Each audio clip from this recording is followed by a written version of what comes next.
Wow, everybody. We have a lot to unpack today. A lot to unpack.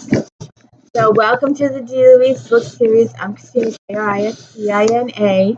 My monitor moves. It's because my pal here is rubbing herself against it. Um, we've got a lot to unpack. Please hit the like and subscribe. Let me know I'm doing a good job. It's been over a year now. Haven't gone anywhere, moving like a turtle. But I hope you will check out my reviews every day. And don't forget Star Trek Fridays. I'm trying to figure out if I should go back and start Flashback Mondays again. I'm not sure. Nobody was watching them anyways. Now that I have access to my books again, I was showing books that I was reading way back when and having fun with my old magazine that I loved so much. Romantic book reviews, Romantic Times. They reviewed over 200 books every single month, not like the current books where they do like some of the magazines do 10, 12 maybe, but this magazine did over 200. So if you want to go check out those videos, and maybe we'll get back to that. That was fun, but it was a lot of work. It was a tremendous amount of work trying to find all those books in this house. This is the paranormal section. Then there's a Regency section. Then there's a mystery section. And then several authors have their own section. And then there's a biography section. But anyways, we are here today. My notes are out of order.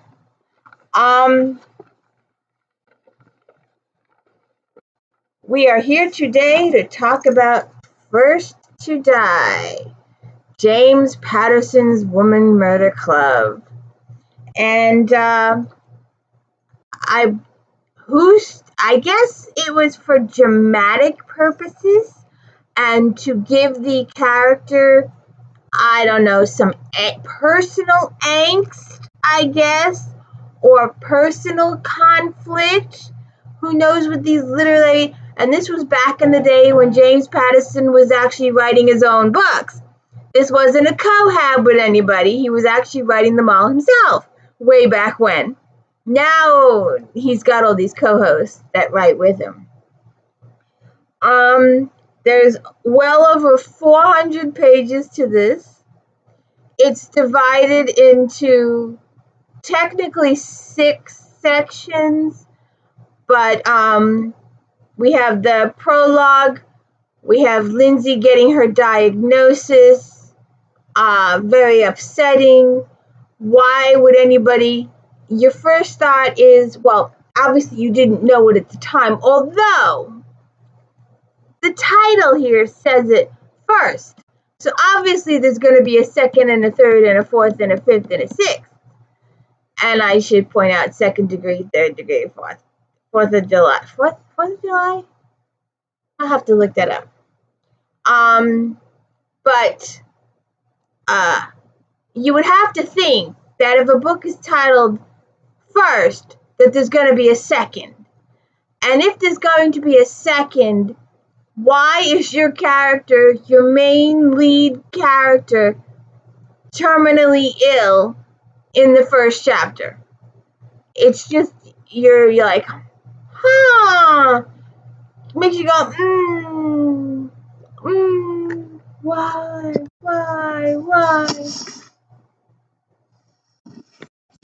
Why is it so important for your set to be all over my computer? So like I said, there's over 400 pages. There's over 124 chapters.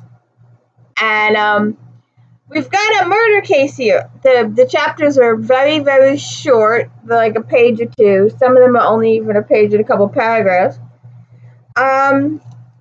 You are sort of kind of, you are sort of kind of told who done it from the beginning, but it's, what do you call it? A nom de plume thing. When authors use fake names or other names, or smoke. I forget what it's called, but it's a nom de plume, something like that. So we are told, or given the nom de plume of the killer right up front. The book is told from several points of view, and unlike J.A. Jance, the character's point of view is an entire chapter. Whereas when we were reading J.P. Beaumont, it was like the characters were sharing a chapter. One would be her, the next would be him, the next would be her, then him. And if you had, I was a J.P. Beaumont fan, so you could follow it because I had JP's voice in my head, if you do the audiobooks especially, and you could differentiate from the voice in your head who was speaking in the chapter. But I really didn't like that because it went back and forth so much. Whereas with this, the characters got their own complete chapter. So you know right off that it's this character or that character having their own say. So, and it's Lindsay has most of the point of view is to, I got an itch, sorry. Lindsay is a main character, and she's our detective in the San Francisco Police Department. Claire is our medical examiner. Cindy is our reporter, and we do not meet Jill until much later, and she is our ADA. Like I said, the book is divided into 4 chapters. Well, 6 sections. Technically, one is a prologue, one is an epilogue, and then the 4 in the middle are David and Melanie, the Women's Murder Club, the Red Beard, and the Whole Truth. And the first chapter, like I said, Lindsay discovers that she is dying. She's got this low red blood cell count, and she has issues. And you're like, why is a character who's gonna lead a series terminally ill in the first book? But anyway, apparently somebody is killing newlyweds. David, Brant, and Melanie, his wife, are brand new newlyweds. They've just been married, and like ceremony's several hours old. They've come from the after party and reception, and they get murdered. We got a lot of that going on. So then we go back. I will skip. I think I'll skip it for now. I've already stated that Lindsay is been registered terminally ill. There's lots of doctor conversation here. There's lots of angst in relationship to her health. Charlie Clapper is our CSI. We're getting to know people. I was a little because I remember further down, and we will get further down. We'll work our way down. I remembered more time with Jacoby, especially on the series. Oh, that's what I forgot to do. Where is it? Let me look. Okay, I'll have to print this out. But Angie Harmon played Boxer, and this didn't last very long. This lasted only a season. I don't think it lasted 2 seasons. It might have been a season and a half, maybe. I'm not exactly sure. But right after this, Angie Harmon went on to do Rizzoli and Isles, and she played Rizzoli, and that lasted several seasons. But so if you can see, Angie Harmon's in the middle. Claire Newsome, Paula Newsome played Claire, And Audrey Dollar played Cindy. And Tyson Allen played Jacoby. And Linda Park was the Jill, the attorney. So it was a really good. I liked it, but like I said, it didn't play that long. Very short-lived series, and it was based on the books. And so we have the first couple is murdered, the newlyweds, and then they had just gotten married, and we meet the killer, and the nom de plume of the killer, and the killer's thoughts as he's doing all these things. Then we have a couple of chapters by Cindy. She's starting out at the newspaper and she's trying to work her way up to major reporter. And because she accidentally stumbled on the murder scene and got through all the police lines, she gets a headline, and this starts off her career as a news, like our Nadine first over at News Dallas. Although Nadine, she was on TV.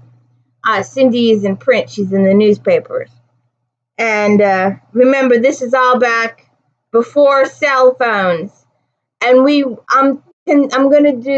I'll do a video on the alphabet in a little bit. I'm thinking about doing the alphabet.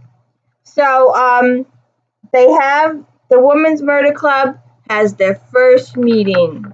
And for the first few chapters, it's Claire, Cindy, and Lindsay discussing the case in a restaurant. And we learned that Lindsay had been previously married. At this juncture, both Claire and Cindy are married. I think Cindy's husband is maybe Claire's husband is. And see, I know the guys later. We get her captain.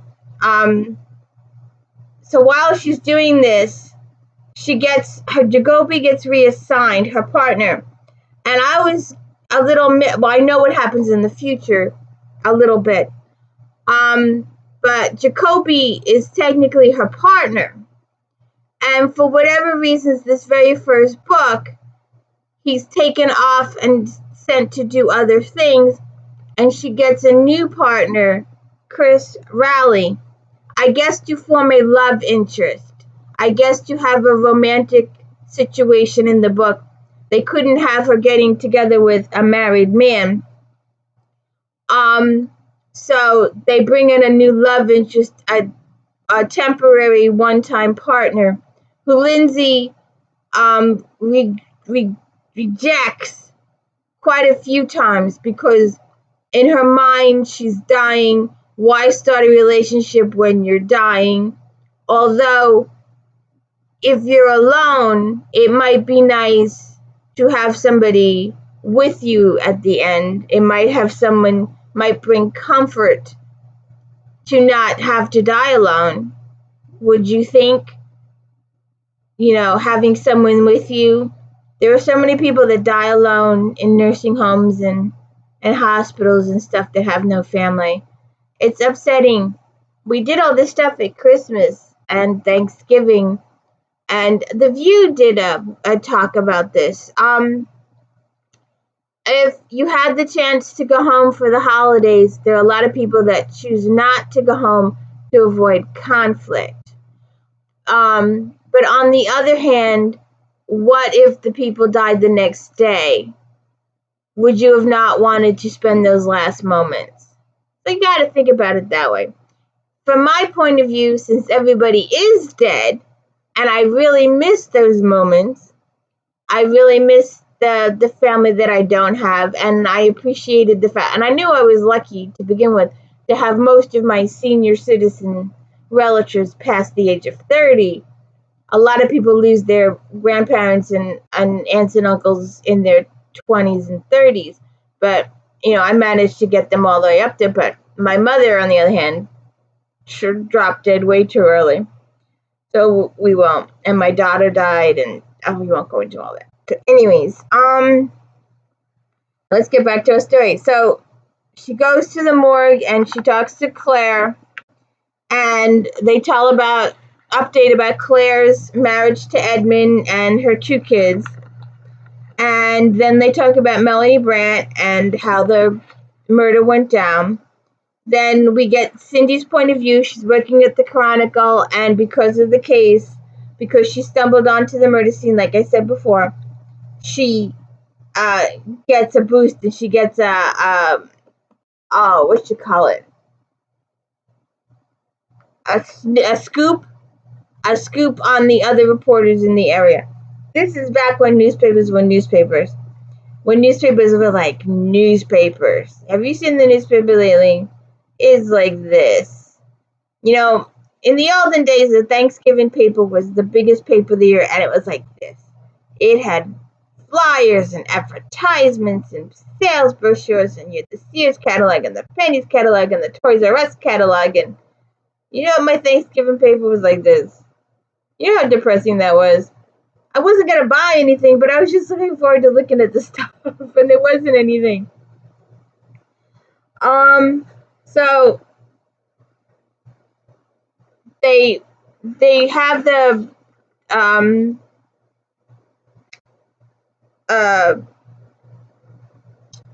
Jacobian gang go looking for the champagne bottles. They send them on this errand because the couple, apparently the murderer used a champagne delivery to their wedding suite as a way to get into the room. So Jacoby's off chasing that. And then they start for a brief period of time, very short period of time. Apparently the groom's father was involved with the Russians, and they take a brief moment to head this way, and then it's decided, no, we're going to go back to our original plot. So, and one thing that she realizes, Lindsay, after she goes back to the crime scene, and I will tell you that Lindsay's analytic skills of the crime scene do not add up to Eve Dallas's analytics of the crime scene. Eve puts herself in the killer's shoes, and she can imagine everything that was done. She can follow the sequence in her head. Everybody's envious that she can do this. Sometimes people have commented, Morris has commented, a couple other people have commented, Rourke has commented, how scary and how precise Eve's visions are. But Lindsay goes through, and it's more of a casual thing, and she remembers that the wedding rings were removed as souvenirs from the victims. So they do the Russian thing one more time. Then she's getting to know Riley, Chris, her new partner for this book. And they talk about there's a second murder, and they're trying to figure out what's going on. The first was a knife, the second was a gun. Killers don't usually change their MO type situation. So they're going through all that, and you get lots of details. And Lindsay having her blood work done, and I'm really not. I took so many notes as I read this book, and so they get a second murder in Napa, and then they get a third murder in Cleveland, and they're like, "What's going on here? Why did the killer choose to go out of state? What caused him to go out of state? How did he meet the people in Cleveland?" And it's Cindy that breaks the connection there, that is able to prove that the killer, their suspected killer, knew the people in Cleveland through her detective work. She's really good. And the bodies were all found in an intimate position too, which is kind of scary. And let's see. Lindsay finally tells Claire about her condition 42 chapters in. So they have a bonding moment. And they have a second meeting of the Women's Murder Club, and it's still Claire, Cindy, and Lindsay. Lindsay has her third treatment, and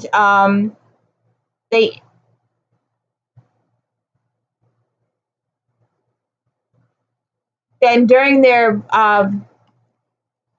discussion, where are my glasses? During the meeting of the of the Women's Murder Club, Claire has this idea.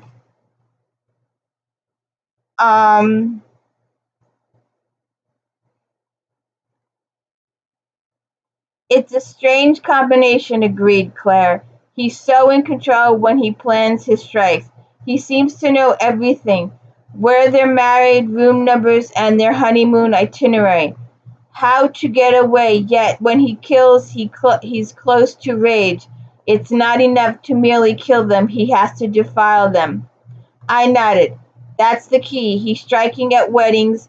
Something about them is intolerable to him. But I think his obsessions with the brides. Both of the grooms were dispatched quickly. It's as if they didn't even matter to him. But the brides, that's the real fascination. So where would this guy go? I asked out loud. To scout potential victims. If you wanted to kill brides, where would you check them out? They had to choose a ring, Claire suggested. A jeweler? Or City Hall, said Cindy. They need a license. I looked at her and chuckled. It would sure fit if a government employee was behind this. Postal employee, Claire and Cindy spoke simultaneously. Photographers, Claire said. I could see a twisted bastard hiding behind the lens. They were all possibilities. It only required time and manpower to check them out before the killer struck again. The bride business isn't exactly my expertise, I said to Claire. That's why you're here. What happened to all that 3-sharp cookie scrap? She laughed. And the part about my being a top-notch ME. There was a ripple of frustrated laughter around the table. We took another sip of beer. The Women's Murder Club. This was good. No men allowed. Where's the goddamn link? I asked. He wants us to find it. That's why he's leaving us clues. He wants us to uncover the link. Everyone was silent, lost in thought. He finds something that drives him to psychopathic rage, something he needs to stamp out. Hope, innocence. The husband he kills right away, but the brides, how does he find the brides? Then Claire looked at us with a spark in her eye. I was thinking I'd go where they bought their wedding dresses. That's where I would pick the victims. And that's exactly where they come from, the bridal shop. Apparently, the bridal shop has too much information on you. So what do you think? How much information do you tell that bridal shop, huh? Think about it. And they do discover that all the brides, well, 2 out of the 3, got their wedding dresses from Saks. So then they go to talk to Saks, and Saks tells them that their information was stolen a month ago, but they never reported it. Nowadays, when companies get the information stolen, they spit it out and go, hey, look, beware that your information is out there somewhere. No one is ever safe from anything.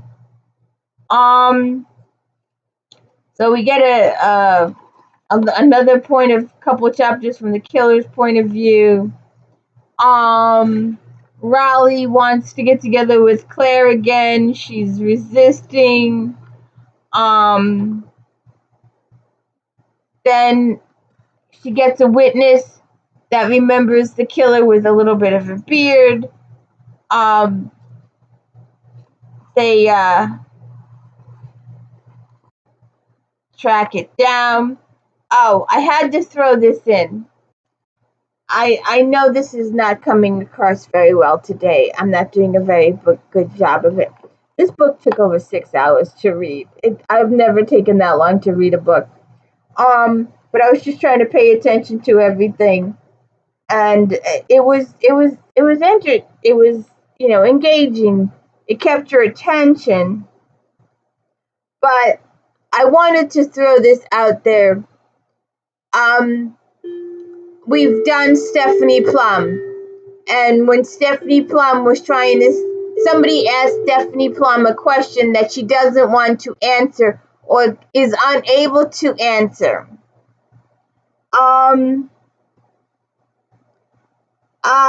Chris is trying to confront Lindsay on their relationship. It means I'm feeling things too, and that part of me wants to go with the feelings, but right now I just don't know if I can. It's complicated. I loved it. It was awesome. I like it when my books talk about other books. You gotta love it. Ouch. So then they go to the murder in Cleveland. We got all that going, and she visits the doctor again, and Lindsay's health is getting even worse. Through the whole book, she's getting worse. They do some more interviews.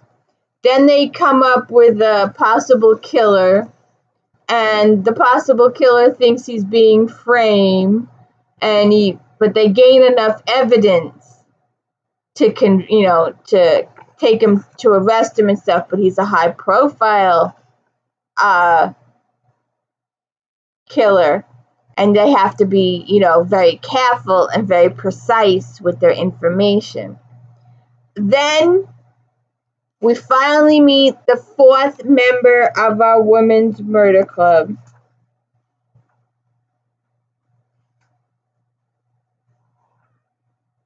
Jill Bernhardt, the tough, savvy assistant district attorney assigned to the bride and groom case, kicked off her friggin' mangoes and curled up on the leather chair behind her desk. She fixed her sharp blue eyes directly on my face. Let me get this straight. All you need to know about Jill was that a third-year prosecutor, it was she who tried the Lafferty case when the mayor's old law partner was indicted on a RICO charge for influence peddling. No one, including the DA himself, wanted to submarine his or her career by taking on the powerful fundraiser. Jill nailed him and sent him away for 20 years. Got herself promoted to the office next to Big Ben himself.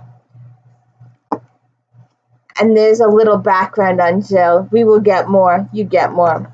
I really don't want to blow it, but they do a whole lot of investigating. You get more information on the characters, and it's a really interesting book. It turns out that the killer wrote the book, and it was never published because the publisher or agent didn't think it was worth publishing.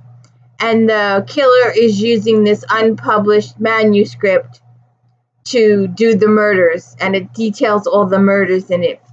And they point the fingers this way and that way, and then you think you've got your killer because you think, as the reader, you know who the killer is because they've got their own chapters and their own point of view. But like I said, the killer is a nom de plume or whatever you want to call it. And so it psychs you out. And then when they finally make an arrest, they start playing with your head by bringing up questions. Well, did he really do it? Was he really there? How was this done? And Lindsay starts questioning herself and starts looking into it. And she's just playing right into the killer's hands. And we get a couple of big twisty turnies at the end. And then we even get a bigger twisty turny at the end. And then the book ends with a bang, and I mean literally ends with a bang. So I hope I didn't bore you too much with my review. Like I said, I took several hundred pages of notes. But we are going on to second chance. I think it's second chance. Yeah. So please check it out, and please hit the like and subscribe. Let me know I'm doing a good job. We will move on to second chance. I think it's second chance, third degree. So join me as we read through the Women's Murder Club. Also join me as we do the J.D. Robb, Eve Dallas. We're getting ready for Ransom and Death. And I got some more surprises coming down the pike. And please check out Star Trek. Those videos take forever to do. And I would love to do those live, but I can't for copyright reasons, although I would love to do them live. So have a good one. Thank you for joining.